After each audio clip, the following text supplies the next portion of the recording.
Hi నమస్తే friends, ఎలా ఉన్నారు? బాగున్నానండి. పార్ట్ 1 వీడియో ఎవరైనా చూడకపోతే కింద ప్లేలిస్ట్లో ఉంటుంది, ఒకసారి అయితే ఆ వీడియో చూడండి. చూసిన వాళ్ళైతే ఏసీ ఎంతసేపు అడిగామేంటి అనేది చెప్తాను కదండి. దగ్గర అయితే 2 అవర్స్ పట్టిందండి. మొత్తం అయితే డస్ట్ అయితే వచ్చేసింది. అలాగే కస్టమర్కి కూడా మేము చెప్పేది ఒకటేనండి, కంపల్సరీగా 1 ఇయర్కి ఒకసారి క్లీనింగ్ అయితే చేయించుకోండి. ఏదో మా రూపాయి కోసమైనా కాదు, ఎందుకంటే ఏసీకి డస్ట్ ఎక్కువ పట్టేస్తే కాపర్ నెమ్మదిగా పాడైపోయి లీకేజ్ వచ్చే అవకాశం ఉండేది. అందుకని మేము చెప్తుంది. అలాగే మీకు టిప్స్ అనేవి చెప్తానే కదండి. కంపల్సరీగా ఇన్వర్టర్లో ఇన్బిల్ట్గా స్టెబిలైజర్ ఉండిద్దని మనకైతే సేల్స్ మ్యాన్ చెప్తూ ఉంటారు. కానీ ఏంటంటే మీరు సేఫ్టీగా ఒక స్టెబిలైజర్ అయితే పెట్టుకోండి. అలాగే సింగిల్ బూస్ట్ స్టెబిలైజర్ పెట్టుకుంటారు, అసలు డబుల్ బూస్ట్ స్టెబిలైజర్ పెట్టుకుంటే మీకు ఎప్పుడైనా సరే ఎండాకాలం సమ్మర్లో ట్రాన్స్ఫారాలు పేలే అవకాశం ఉంటుంది. ప్లస్ అంటే బాగా లో వోల్టేజ్ వచ్చే టైంలో మనకైతే ఆ స్టెబిలైజర్ ఉపయోగపడుతుంది.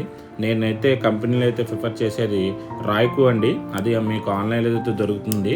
అలాగే మీకు ఏసీలో చిన్న టిప్స్ అయితే ఏంటనేది అంటే చెప్పేది, ఏసీలో గదిలో ఉండే బీరువాలకి వీటికైతే కంపల్సరీగా అయితే క్లాత్ అయితే కప్పుకోండి. చాలామందికి తెలిసే ఉంటుంది. అలాగే ఏసీ ఉన్న గది చాలా వరకు ఎంటీగా ఉంటే తొందరగా కూలింగ్ వస్తుంది. అలాగే అవుటర్ క్లీన్ చేద్దామని తీరా పైకెక్కిన తర్వాత మళ్ళీ పిచ్చి కూడా అయితే మనకి దర్శనం ఇచ్చింది. వీటికి పాపం ఏసీదే స్థానంలాగా ఒక ఇల్లు ప్రదేశంలాగా అనిపిస్తుంది. పాపం ఈ పక్షుగుళ్ళని అయితే చాలా జాగ్రత్తగా తీయమని మా కుర్రాడికి అయితే చెప్తారు. మోగజేవాళ్ళు కదండి. ఈ ఎండాకాలం ఈ అవుటర్ల దగ్గర ఇవి అయితే గూళ్ళు పెట్టేస్తాయి.